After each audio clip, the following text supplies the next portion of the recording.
عمر رضی الله عنه په لار روانو یو کور کې خبرې واورېدلې ورته ودرېده. امیر المؤمنین دی د هر کور معلومات کوي په دې شپه کې د کور کې خبرې څنګه. مور لور ته غږ کوي چې بچی لورې په دې پیو کې اوبه واچوه هغه ورته وایي مور امیر المؤمنین عمر فاروق رضی الله عنه اعلان کړی دی چې پیو کې به اوبه نه اچوئ سوچه پی به خرڅوئ. نو مور ورته وایي بچی لورې امیر المؤمنین په دې توره شپه چرته دی هغه خو نشته پیو کې اوبه واچوه. لورې ورته وایي این الله مورې که امیر المؤمنین نشته الله خو شته که نه الله موږ ته ګوري الله ته به څه جواب ورکوو. داسې ځوانان تیار شوي داسې زنانه تیارې شوي داسې پکې اخلاقو.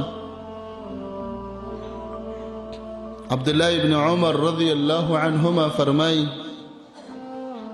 روانو ما د مدینې په بانډو کې یو هلک مې ولیده زمونږ تږي شوي سخته ګرمي وه ډېره ګرمه ورځ وه ما ورته ویل که لږې اوبه د سره شپونکې و چرواهه و ویل چې اوبه را سره نشته روژه یم.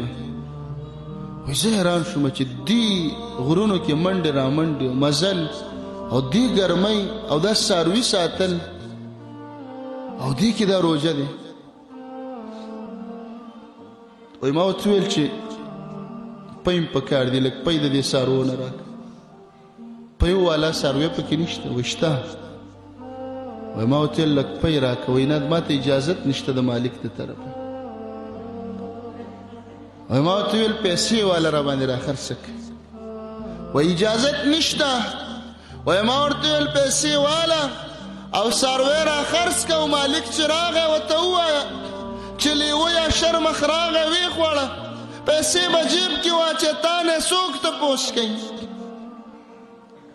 زموږ د دې وخت شاګردان او مزدوران په دکانونو کې ناست دي مالک بل څوک دی نیک بل څوک دی په پردی سودا په پردی دکان کې د خپل خپلولین او تعلقات پالي لګي. مالک خبر هم نه دی دا دوستانو له چین او کاوې راغواړي. زموږ په رزق کې به څه برکت راشي دا خو موږ ته د سره خیانت لښکاري بې اجازت. وایي ما دې هلک ته وویل چې مالک نشته یو څاروی را خرڅ کړه او پیسې جیب کې واچوه او چې راغی ورته ووایه چې یو شرمخ یا لیوه وخوړه.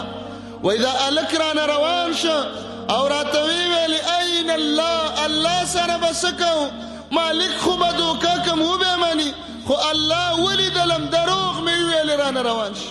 وایي ما چې تپوس وکړو دې غلامو ما آزاد کې پیسې مې ورکړې چې دا څومره دیندار هلک دا څومره حلال خور دا حلال خوري ولې وه مور او پلار یې تاکید کو چې بچي حلاله خوره چې مور او پلار ورته وایي چې وخو یې نه لیدلې او زر یې والي او په خولې کې نو دا بچی که نن یې میوه را پټه کړې د فروټ یې راوړي دي سبا دکان نه غلا کوي نو چې بله ورځ د سړي په سر تمانچک دي او بله ورځ د پیسې ملي او د پاسې هم پرېږدي پرېږدي خو یې نه په بله طریقه باندې خو بیا نه پرېږدي پیسې به تیاري چې په هره طریقه